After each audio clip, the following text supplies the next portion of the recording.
En un vídeo del área de miembros hice cuentas. En mi vida he probado más de 4.000 coches. No me acuerdo de todos. De la mayoría sí. Y sobre todo de alguno de ellos que por diversos motivos me han dado miedo. Verdaderamente me han asustado. Como estos 10 de los que os voy a hablar hoy. Bienvenido a Garaje Hermético. Enciérrate con nosotros.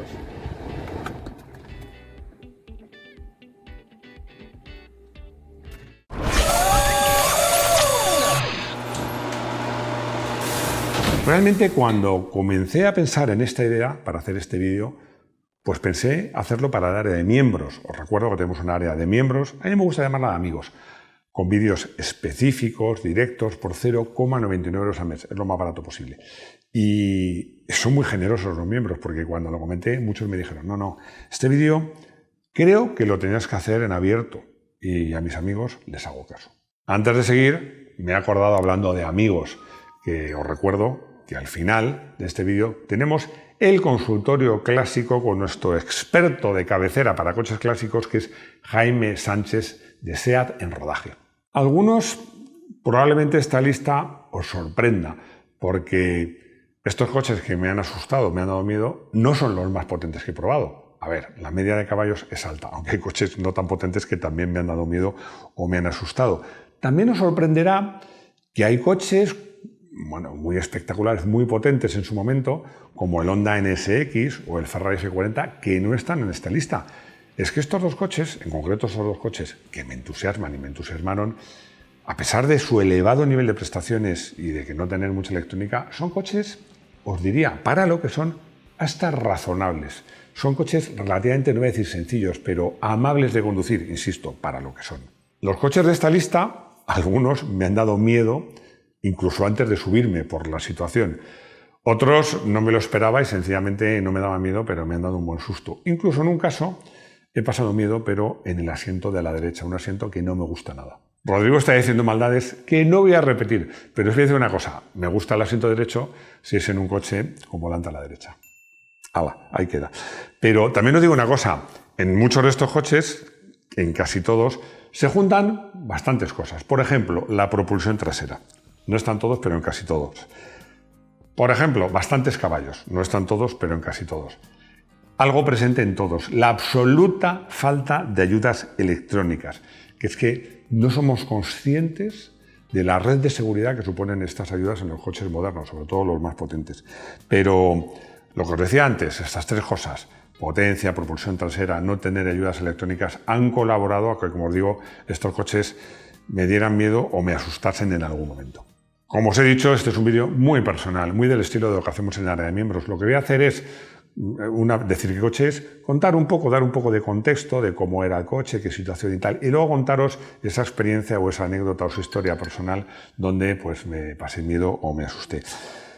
Os digo una cosa, os la pido, por favor, si os gusta este vídeo, por favor, decídmelo y haríamos así. Y si no os gusta, también me lo podéis decir. Y vamos allá.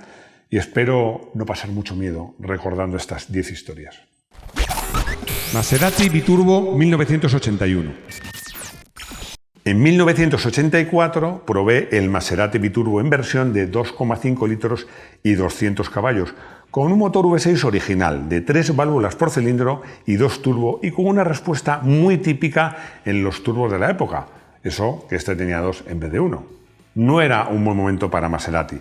Los coches adolecían de falta de calidad y, en mi opinión, no estaban muy afinados. Además, este modelo contaba con una distancia entre ejes de solo 2,5 metros. Una respuesta, como os digo, muy turbo. Un cambio duro y una dirección que ni era rápida ni era suave. Era un coche complicado de llevar.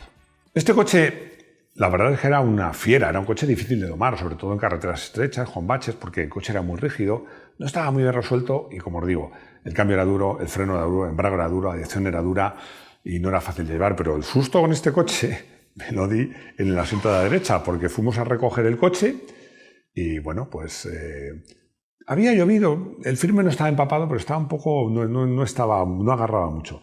Salimos del garaje, yo venía en el asiento de la derecha, conducía un compañero y según salimos, como vio que venía un coche, aceleró y saliendo del garaje hicimos el primer trompo. No fue el único trompo que hice con este coche. Generalmente conduciendo yo. Porsche 911 SC 1981. La segunda generación del Porsche 911 arranca en 1973, pero mi primer contacto, la primera vez que probé y que conduje un 911, un coche al que admiraba profundamente, era un fan absoluto, fue con un 911 SC aparecido en 1981 y que probé muy pocos años más tarde. Y la verdad, no nos entendimos. Con las referencias de hoy día, un coche con motor de 3 litros y 180 caballos puede saber a poco, pero ese chasis con suspensión todavía os recuerdo de barras de torsión. Escaso peso, no llegaba a 1.200 kilos. Por cierto, casi un 60% sobre el eje trasero. Y una batalla de apenas 2,2 metros, más pequeña que la de muchos polivalentes. No era un coche fácil, no era un coche fácil. La anécdota de este caso es que recuerdo cuando llegó el coche a la redacción y me dijeron, fue como si me tocara la lotería, que lo iba a probar yo.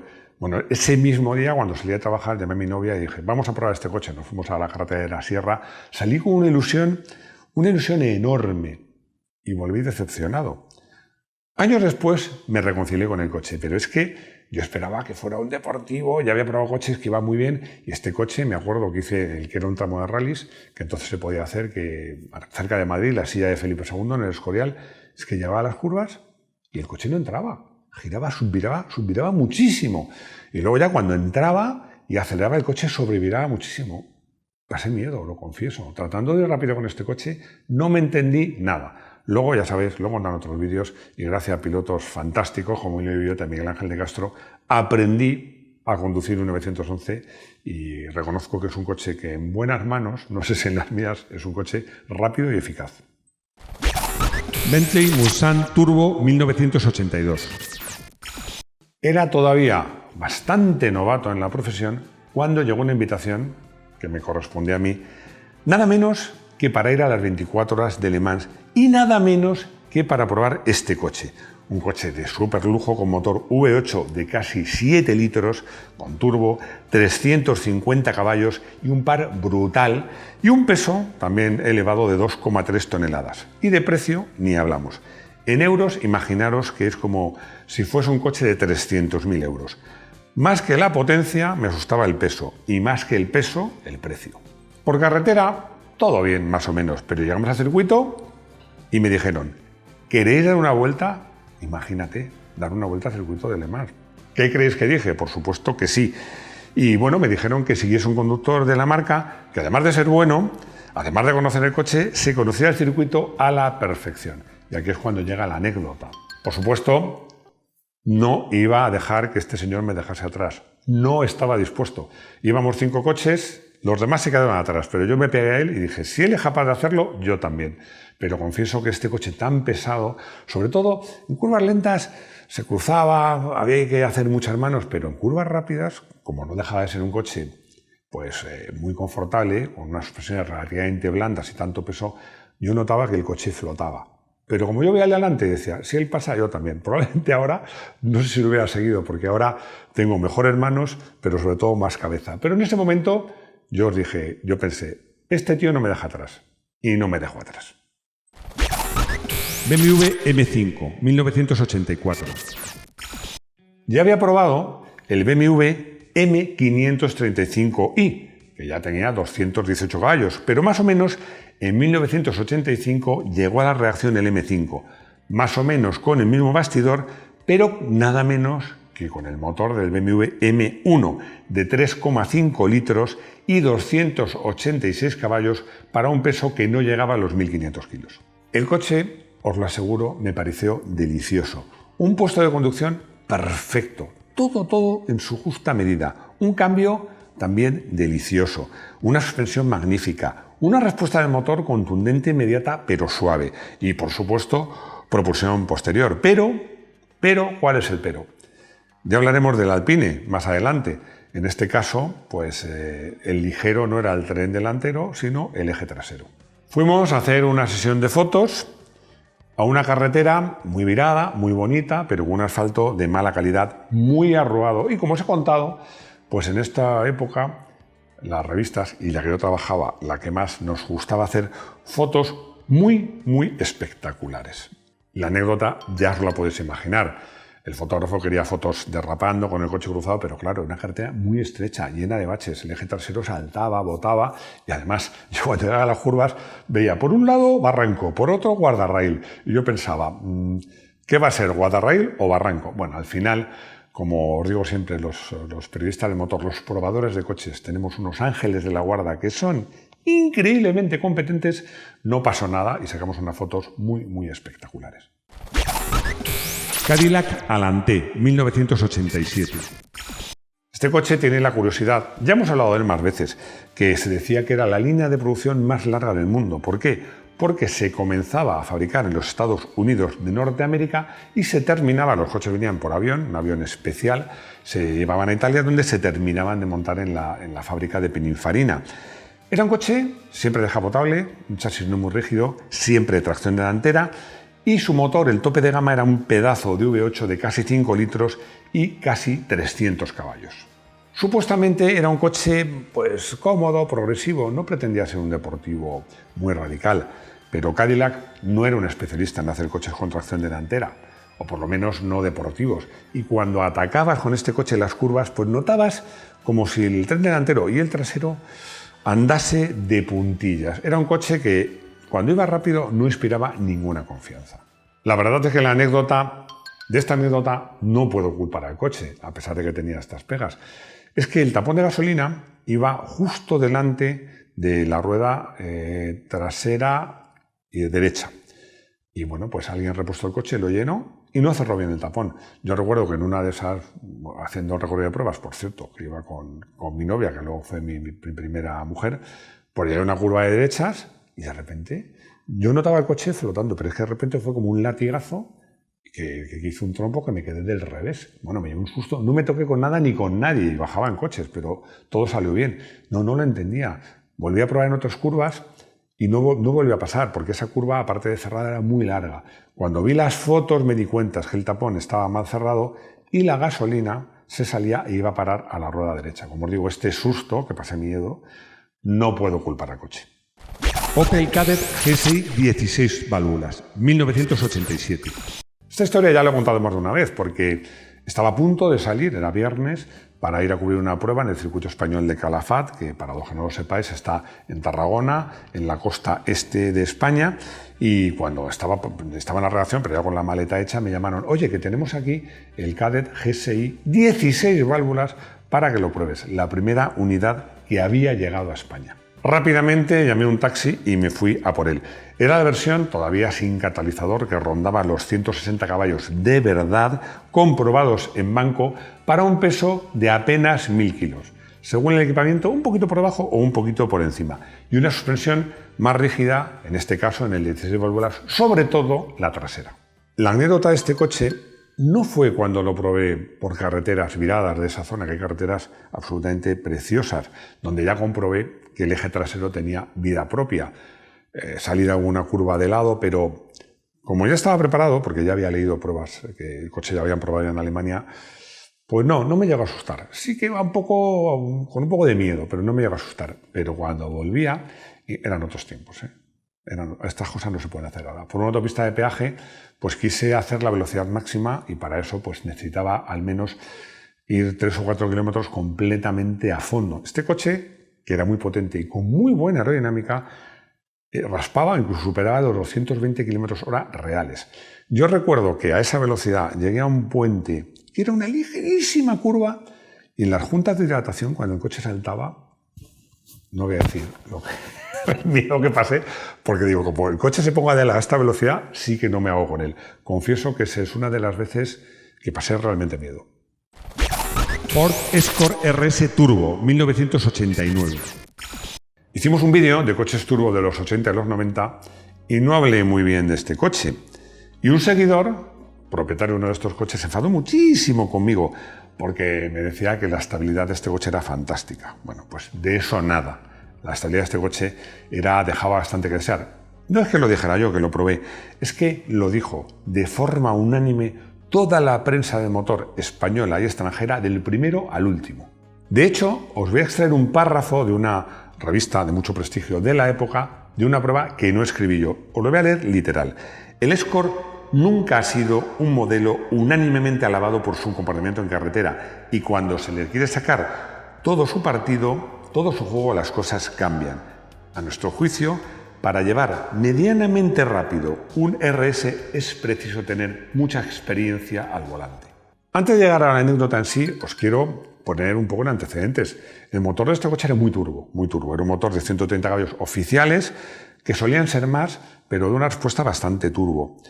La suspensión trasera adolecía de falta de amortiguación. Ya no es que la geometría no fuera la mejor, es que era muy blando, el coche balanceaba y las ruedas variaba mucho la caída.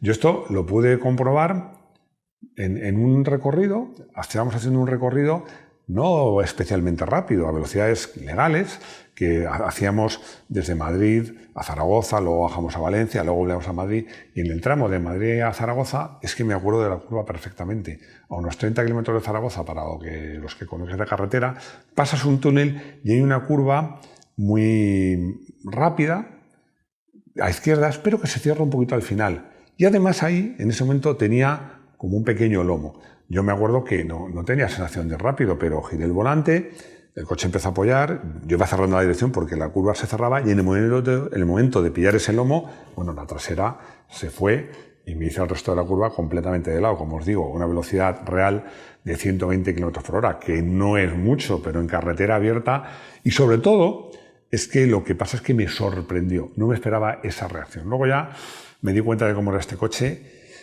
Había que tener manos para sacarle partido. Asia Rockstar, 1990. Lo decía al empezar, no solo me he llevado sustos con coches potentes y deportivos. Si no me equivoco, esta mala copia del Jeep, que era una mala copia, llegó a España en 1993, pero a un precio muy competitivo.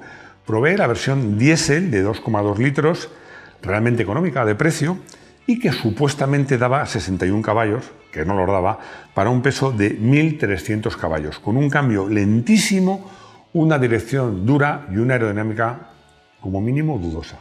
Recuerdo, esta no es la anécdota del susto, pero es otra anécdota que me hace mucha gracia, porque cuando me lo dejaron, que fui con un compañero, me dijeron, perdonad que el coche no hemos tenido tiempo de rodarlo, pues de momento no le pidáis a fondo ahora mismo. Volvía con este compañero que ha ido conmigo por la autopista a 100, 110, y mi compañero me dijo, mira, aunque te hayan dicho eso, no te preocupes que no llegamos, pisa a fondo. Yo le dije, voy a fondo desde que he pisado la autopista. No pasaba de esos 100, 110. La anécdota es que fui a cambiar este coche, era de noche, fui a la redacción, y bueno, es que este coche ya os he dicho, aparte de no correr nada, la dirección era dura y las suspensiones tampoco estaban muy bien resueltas. Entonces llegué, iba por una calle, tenía que girar una calle de 90 grados, estaba el semáforo, yo sabía que arrancando rápido con este coche, cogía el otro semáforo verde. Había enredado, era bastante de noche.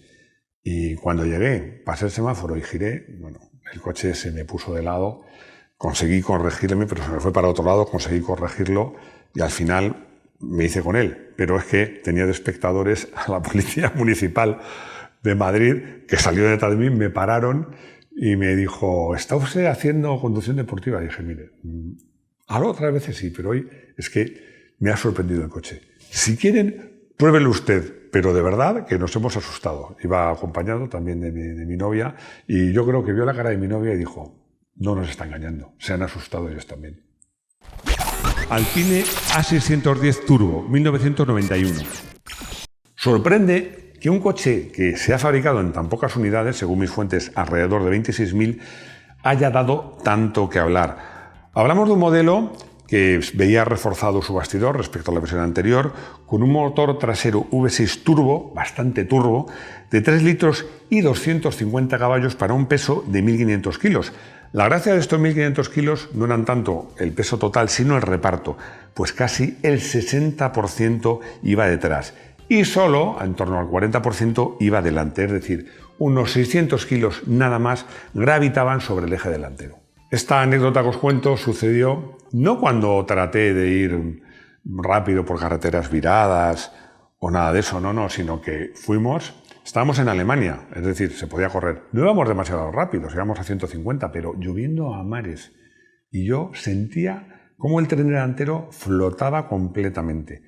Aunque no hubiera charcos, era como si fuera un aguaplaning constante. Recuerdo que iba haciendo así con el volante para mantener el coche recto, pero es que iba siguiendo a otro, también otro de la marca, que él no llevaba un Alpine V6 y no sabía el camino y no nos sobraba el tiempo para llegar al aeropuerto. Pues si pasé miedo, no iba muy feliz. Dodge Viper, 1991.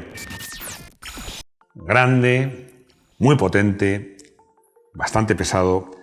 Este no era un coche fácil, pero también os digo una cosa, era menos traicionero de lo que podías pensar al verlo. Era un coche que, viéndolo, es que metía miedo solo con verlo, porque el motor era un V10 de 8 litros y 394 caballos, con un par que era impresionante, un par en baja absolutamente increíble, pero la verdad es que muy progresivo.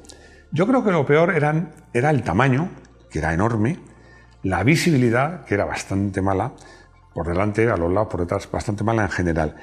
Y el reducido espacio que tenías dentro. Es que te metías y con lo grande que era el coche por fuera, por dentro era pequeñísimo. Y luego además, que es que pesaba 1,7 toneladas, que es un peso que a lo mejor ahora no espanta, porque ahora cualquier sub híbrido, que no diga muy eléctrico, pesa eso o más, pero que para un coche deportivo y en estos años, pues sí, la verdad es que asustaba un poco. Esta anécdota creo que la he contado porque por circunstancias tuve que probar ese coche en la presentación en unas carreteras que eran muy estrechas, muy viradas, con un asfalto muy arruado, con mucha gravilla. Bueno, es que yo me sentía sinceramente al borde del desastre, porque incluso el responsable de la marca me había dicho, no, dale caña porque quiero que veas que no, es un coche más noble de lo que puede ser. Tenía toda la razón, pero es que cuando salía de las curvas perdía tracción, el coche se cruzaba y a poco que pisabas el acelerador, la respuesta era brutal, progresiva, pero brutal. Era un coche con el que al principio me sentía por esas carreteras al borde del desastre. Luego, voy a ser sincero, pasé de sentir miedo a pasármelo francamente bien. Y es que este monstruo, insisto, tal y como me han dicho, era mucho más noble de lo que podías pensar, sabiendo sus características técnicas y viéndolo, porque la verdad, todavía hoy lo ves y da miedo. Coche del día. Entiendo que lo suyo es escoger alguno de estos 10, menos el Asia Rostack, cualquiera de ellos me valdría. Me tiran mucho el BMW M5 y el Alpine, pero me voy a decidir por el Alpine. Por muchas cosas, algunas personales. Primero, un coupé siempre es un coupé. Y mira que el M5 me gusta. Y la otra cosa es personal, porque recuerdo que la primera vez que fui a buscar a la que era mi novia y luego acabó siendo mi mujer y la madre de mis hijos, la primera vez que la invité a cenar y fui a buscarla, pedí un coche así lucido y había un Alpine, este Alpine, el 610 Turbo, de color amarillo. Un coche que era impresionante, precioso y que consiguió que dijera, ¡ay, qué coche más bonito! Consultorio clásico. Y aquí llegamos al consultorio clásico, como os habíamos prometido, con Jaime Sánchez. Lo he dicho otras veces, pero es que pocas personas conozco que sepan más de coches y encima además lo tengo por amigo y encima además estar aquí en Mil Marcos es siempre un placer. Gracias a ti por recibirnos, porque además ya sabéis que si le traemos aquí es para intentar ponerlo contra las cuerdas, cosa que no hemos conseguido, pero no pierdo la esperanza. Vamos a ver, porque Pepe ha conseguido su sueño, tener como clásico un SEAT 124 Sport 1800, pero tiene un par de dudas, porque él dice que su preferido era el 1600, pero que todo el mundo le recomendó el 1800. La primera pregunta es si ha hecho bien. Y la segunda es que se ha llevado un par de sustos en curva y que si tú le recomiendas algo para mejorar la estabilidad. Sí, mira, Pepe, yo lo que te diría son dos cosas. La primera, voy a repetir una frase de Máximo. En el mundo de los clásicos no compras modelos, compras unidades. Entonces, si a ti te ha salido un 1600, ha comprado un 1800, si te ha salido un 1800, mejor que un 1600, pues adelante con el 1800. Las diferencias básicamente son estéticas. Es verdad que cobica más del 1600 a 1800 y que de forma masiva parece que gusta más el 1600. A mí me gusta más estéticamente. Me gusta más el 1600, pero los coches prácticamente son muy parecidos. Los sustos que te has dado es porque porque un coche clásico es para pasear. Tú tienes que pensar que llevas un coche de propulsión trasera con un eje rígido y esto no tiene nada que ver con los coches actuales. Entonces, a lo mejor es que no le funciona el control de tracción. Podría ser. ¿Qué es este? ¿Es el pie derecho? Que revise la electrónica. Entonces, disfruta de tu clásico en velocidades moderadas. Que sea un 1600 o un 1800, esto ya es a gustos personal. A mí me gusta más el 1600, pero pienso que el 1800 es un gran coche. Por dentro es más bonito, incluso porque lleva salpicadero en aluminio y demás. Bueno, yo creo que él también, o sea, yo personalmente, no sé tú qué opinas, el 1600 que lleva dos dobles carburadores, son difíciles de era más complicado. Yo creo que la compra de 1800 es muy sensata. acertada, sí, al final estéticamente las diferencias son mínimas, un abultamiento en el capó, los pilotos traseros y cambia un poquito la zaga del coche. Sí. A mí de frente, sobre todo, la parte trasera no me gusta tanto, pero la delantera me gusta más la de 1600, pero yo creo que lo que tú dices, he encontrado 1800 claro, y está bien, disfruta del que lo disfrute. Y yo pienso que son coches, lo que te decía hace un momento, son coches de paseo. Disfrútalo, disfruta de la carretera, como se dice hoy en día, ¿no? el drive slowing, ¿no? Sí, el slow driving. Y yo no arriesgaría con este coche. Si has tenido un par de sustos es porque seguramente has sobrepasado sus límites. Bueno, pero a lo mejor tampoco está de más que lleve un mecánico de Francia, pero si que tiene algo mal. Pero si tiene algo mal, claro, esto ya nosotros lo desconocemos. O no cambian los neumáticos, y son los que tenía. Pero Máximo... yo creo que no, un propulsión trasera 1800 con eje rígido da sustos. No es raro que de sustos. ¿Sabes lo que pasa? Que te bajas de un coche moderno, lleno de electrónica, un sub, y es que a la mínima pues, se te va a sobrevirar, claro. Sí, sobre todo si el firme es delicado, o rizado o llueve. Roberto nos cuenta que sueña con tener un Lotus Omega. No me extraña, yo también.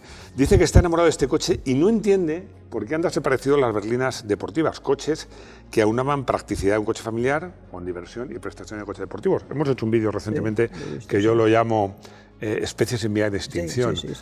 Los familiares deportivos casi se han extinguido, pero las berlinas deportivas también. ¿Tú qué opinas de esto? Bueno, esto yo creo que es fruto del mercado del automóvil en general. Es decir, si los descapotables biplaza a nivel mundial son los que más se cotizan y los que más sobreviven, en el otro extremo están las berlinas y también se incluyen las berlinas deportivas. Yo desconozco el motivo, a mí también me gustan las berlinas y especialmente las berlinas con ciertos tintes deportivos. Pero en línea general, mira, te pongo un ejemplo, Máximo. Uno de los coches que a mí me gustan mucho y más se han devaluado de la historia del automóvil es el Volkswagen W12 Phaeton. Ah, sí, el Phaeton. Un Phaeton, un coche de 150.000 euros que lo encuentras hoy por 3.000. Y que era un cochazo. Sí, un cochazo. Por cierto, que cada coche que vendía Volkswagen perdía una tenía morterada de dinero. la fábrica de cristal no sé dónde, que le llamaban así, tenían que vender en España 3 al año, no llegaban a venderlos. Sí. Entonces, yo pienso que es un concepto general en el mundo del automóvil en el que las berlinas se devalúan y desaparecen mucho más que por supuesto, que los deportivos, que los coupés, y le está sucediendo también a los familiares. Pero en los coches, te voy a hacer una pregunta, pues sabes mucho de coches, no solo de clásicos. Me interesa tu opinión de todos los coches. ¿Tú no crees, dejamos un momento los clásicos, las berlinas modernas? ¿Los sub también están arañando el territorio de las berlinas o crees que no, que son cosas distintas?